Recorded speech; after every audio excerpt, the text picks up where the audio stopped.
No one had ever lived there. At least, not as long as I could remember. But I was 12, so that didn't mean much. I asked Dad once, but we'd moved in only a year before I was born, and no one was there then. Mom passed away when I was young, so it's always just been Dad and I. He worked 2 jobs and seemed less interested in my questions about the house. I was on my own most of the time, and usually had to figure things out for myself. The for sale sign out front had come and gone with the seasons. They'd get weathered down, taken away, and eventually replaced with bright new ones. What a waste. I never saw one open house, and I can't even remember seeing anyone going in. Not a real estate agent or a contractor. The house didn't even have a number on the front, though it was sitting between 37 and 41 Somerset Street, so I could ballpark it. I mentioned no one had ever lived there. That's true, no one had. But as I watched down from my bedroom window, that was about to change. There was a huge moving truck parked in the driveway of the house next door. A family moving in. I watched the 2 parents closely. I know it's a weird thing to notice, but each time they passed each other with a new load from the truck, his hands would find a way to touch her. Then she'd giggle and swipe back at him. They seemed to show affection towards each other throughout the move. The daughter looked to be their only child. She'd catcall or whistle when she saw her parents get close. She didn't make fun of them or groan, but she egged them on. But they seemed so friendly to one another, young, fun, and lighthearted. This tight-knit family that truly enjoyed each other's company. I always wondered what that would be like. The longer I watched, the more fixated I was on her. She wore a sundress and seemed to always be smiling. Her blonde ponytail bounced when she walked, although she moved as delicately as a ballerina. I had to talk to her. I had to meet her. I'd been watching for about 2 hours before I got the nerve to go down and offer my help. I figured I could lend a hand for whatever else needed carrying. That'd be helpful, I thought. I could stay outside, too, and just lend a hand that way. I didn't want to go inside, though. I've never trusted that house. It'd been so long since I'd seen something, and every time I fought back, the images got a little hazier and the memories more distant. But they were there, right between me learning to ride a bike and having the same one stolen. The first time I remember knowing something was wrong, I was young, and I only have flashes of the memory. Not quite a full roll, but close. I was probably about 4. I was in the backyard with my mom. It was just before she passed away. We were having a picnic. I remember those old red and white checker tablecloths laid out, a wicker basket, small sandwiches, and sliced oranges. I was eating watermelon. Then I was by myself. I can't remember why. Maybe Mom went to the bathroom or something, but I was alone in the backyard, and I heard someone call out. It sounded like dead, crackling leaves. I didn't want to turn around, but the voice called out again, louder this time. Darren.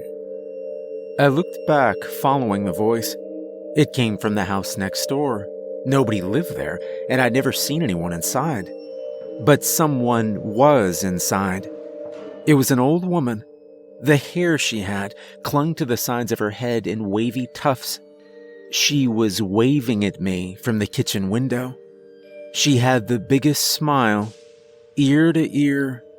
It was too big, and it grew frightening. And then her face, it just fell off. Like the skin just fell off, and she kept smiling. Then Mom came back out, and the old lady was gone. I kept looking back to the house, but she never reappeared. I told Mom, and she said it was probably just a shadow. But I never believed that. Shadows don't smile or wave, or have faces that slide off like some sick magic trick. There was an old lady waving at me in the house that day, and you couldn't convince me otherwise.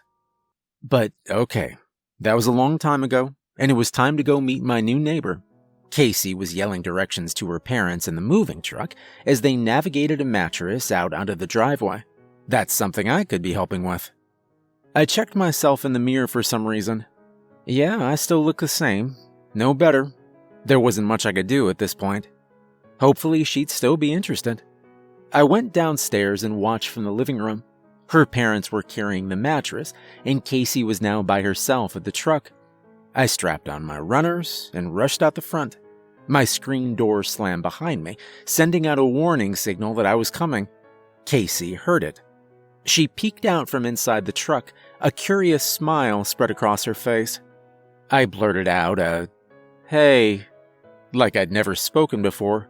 She probably thought I didn't speak English, but she smiled back and said, "Hi." I was surprised to see that up close, she had this rough and tumble look about her, like she could climb trees and jump in quarries and keep up on the bike without skipping a single beat. I felt like my best friend had just moved in. The fact is, she'd also triggered something in my heart, which I could only guess was what love felt like. Everything about her seemed so easygoing and fun and up for anything. I snapped back to reality and realized she was waiting for a response from me. I'd barely met her and already started imagining all the great times we'd spend together. I blurted out, "Sorry, I missed that?" She asked my name. We introduced ourselves. Casey. Her name was Casey. And I was Darren, and we were pleased to meet each other. Through the fence separating our houses, she looked at me like a best friend and the most beautiful girl I'd ever seen mixed into one. I knew it was only a matter of seconds before I was on the other side of the fence. I didn't know what to say and totally forgot about offering my help, so I just started talking. I told her I'd lived there my whole life, so I knew the neighborhood well. She asked if I could be her guide. Her dad had just gotten her a new bike, and she wanted to stretch its legs. I stumbled at least 5 times to get the word yes out. There was something about her that was just intoxicating. I couldn't get over it. I just wanted to be next to her. The wind picked up, and I caught a whiff of her shampoo. It smelled like coconuts and heaven. She said she had to get back to moving and asked if I wanted to help. I nodded. As I rounded the fence, I thought about the bike trips I'd take her on around the neighborhood. I could take her to the ravine down in White Hill Park, the Anderson Quarry, out to the old electrical and machine shop warehouse on the outskirts of town. I bet she'd want to see it all. And then my stomach went sour. Only for a moment, but enough for me to taste bile at the back of my throat. I thought about the second time I'd seen something at the house next door. It was about 3 years after the backyard picnic. Mom was gone, and I was sad and now angry because my bike had been stolen recently. We didn't have the money to replace it quickly, which meant I was walking everywhere until Christmas. That bike was a vessel to take me places far enough away that I felt like a different person. It was fast, and it made the perfect clicking when I added bike cards to the spokes. I rode that bike everywhere. In less than 20 minutes, I could be walking around in different parts of town and just feel like someone from that neighborhood. I could be someone else, a straight-A student, captain of a soccer team, with 2 loving parents, a mom, a sister, a brother, a younger one that looked up to me. I could teach him things and be a good big brother to him and our sister. I'd pretend to run into people I knew. Oh, me? I'm just walking my bike home for a full dinner with my loving family. I had all these elaborate fantasies of who I could be and what my different families were like in different parts of town. Those days, biking around, it gave me the most beautiful escape from my home. I was robbed of that oasis when my bike was stolen. I was relinquished to my house and limited to foot distance, which wasn't far. I searched up and down streets anyway, looking for my bike, but I never found it. So home it was. I waited for Christmas to come. One night, a raging storm outside woke me up, but it wasn't the heavy thunder. It was the sound of my bike bell that brought me out. Through the rain and thunder, I could hear that old bike bell from a mile away. I shot up in bed, waiting for it to chime again. Then it came. The ding was slightly louder now. That was it. That was definitely my bell. It hitched the same way at the end of the snap. I got up and went to the window. My room looked out onto the house next door and its backyard. It was really raining out, and the storm seemed to be right overhead. And there it was, my bike, right in their backyard. Standing up straight, the kickstand was deployed and keeping it level. It just stood there, in the middle of their backyard, waiting to be ridden. I needed it back. Now. I threw on a sweatshirt and pants, then a windbreaker, and I snuck downstairs. It sounded like a tsunami outside, but I put on some boots and crept out the back door. The constant lightning made it hard to be stealth, so I kept close to our house as I walked to the fence. I ducked down and peeked through the fence, scanning across the backyard lawn for my bike. But it was gone. I stood up, looking over the fence with a full view of the backyard, and it was empty. What had I seen? I played back the image of my bike, standing proudly in the rain right there. Yeah, that was it. I saw it. You couldn't convince me I didn't. My eyes picked up some reflections in the grass. I focused on them through the rain. What were they? My bike cards. Only a few of them, but they were mine. They were the same brand I used. My eyes followed the trail as they led up to the back steps of the house, and then I saw it. My bike. It was laying on the porch, half in the shadows, its front wheel spinning slowly, dropping bike cards down the steps. The back door wavered open and closed as the storm surged. The old woman was back, standing in the entrance. She smiled at me with her hand out, offering the bike. I didn't wait for her face to fall off this time. I ran back inside my house, locked everything, and crawled into bed with my wet jacket and boots still on. That was a long time ago, though. Over 5 years. I rounded the fence, about to step onto the property for the first time. Casey was watching me curiously as I stood on the border between our properties. She asked if I was okay. That was all I needed to push me into new territory. I stepped over, and despite my fears, nothing happened. Or, rather, nothing bad happened. Casey skipped past me, brushing my arm as she did. That scent that radiated from her hooked into me. I must have followed her like a lapdog, and for the next 40 minutes, I helped her and her parents unload the last of their boxes. Her parents, Krista and Todd, were lovely. Even more lovely down here than from watching up in my creepy window. They invited me in for some lemonade, but I declined. I said I should be getting back. My dad would be home soon. Krista and Todd excused themselves. They had to return the moving truck to the depot, but would be bringing pizza back for dinner if my dad and I were interested. I was always interested in pizza, and their daughter, and I bet I could talk Dad into it too. He'd be back from work soon, and I'd feel a little safer if he came with me. Krista and Todd left, and Casey and I had a lingering goodbye on the back porch. She asked if I wanted to come in for some lemonade now, and I did want to badly, but I couldn't. Something held me back. She leaned in and planted a kiss right on my cheek. I felt dynamite go off in my chest, and my knees buckled. Casey was already grabbing another box and acting like she hadn't just turned my body into oatmeal. And then she was gone, stopping only briefly to sing over her shoulder that she had to bring some boxes downstairs, and she wished I could help.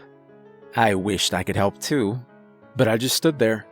My heart was thumping through my chest. Wait, why couldn't I?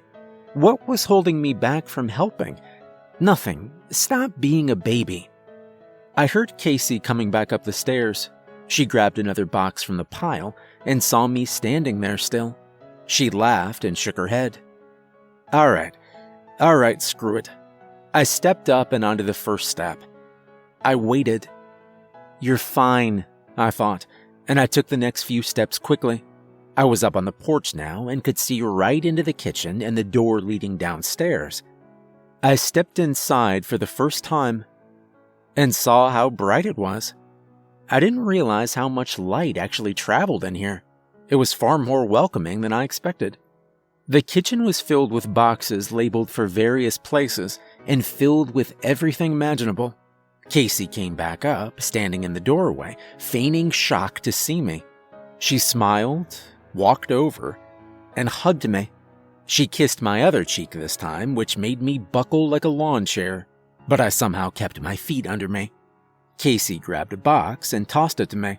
Then she grabbed one for herself and gave me a wink. I don't remember my feet moving, but then I was following her to the doorway. Then I was on the stairs, going down. Then I was downstairs. No, not downstairs.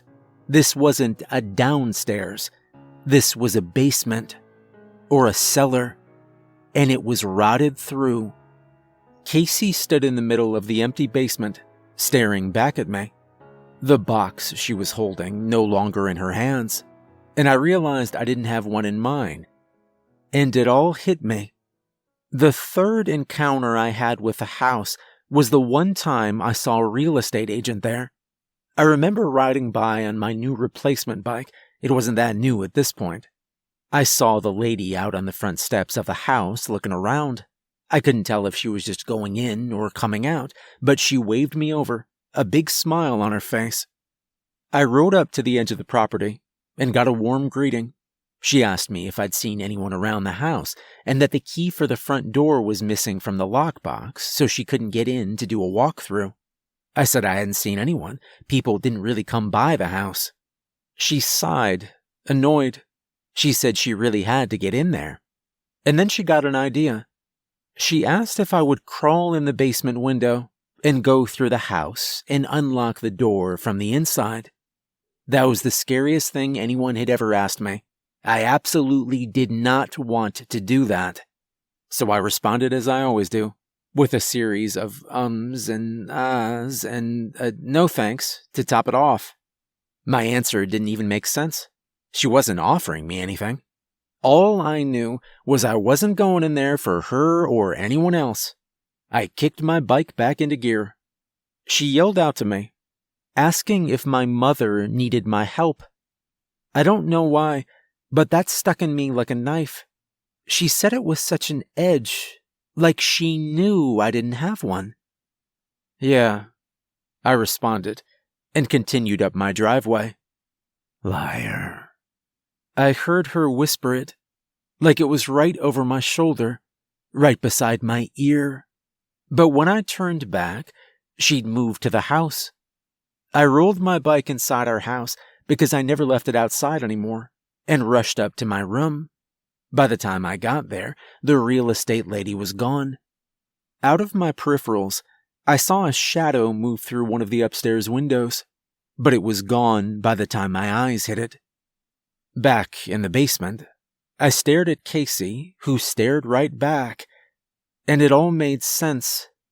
Every memory I have of the house was it trying to lure me in. The stolen bike, the friendly real estate agent looking for a hand, the warm, loving family, and the beautiful daughter. It had me. The house finally figured me out, played the long game, and sat and waited and watched. I took note of everything around me. It knew me better than I did. The windows disappeared, and the basement went dark, except for the light coming from the stairs.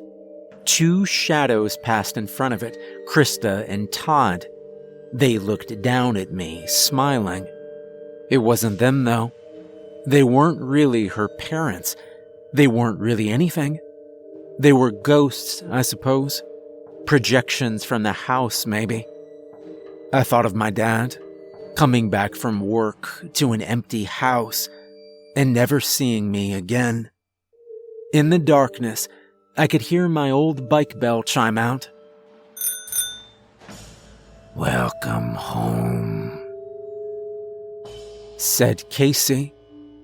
But it wasn't Casey anymore.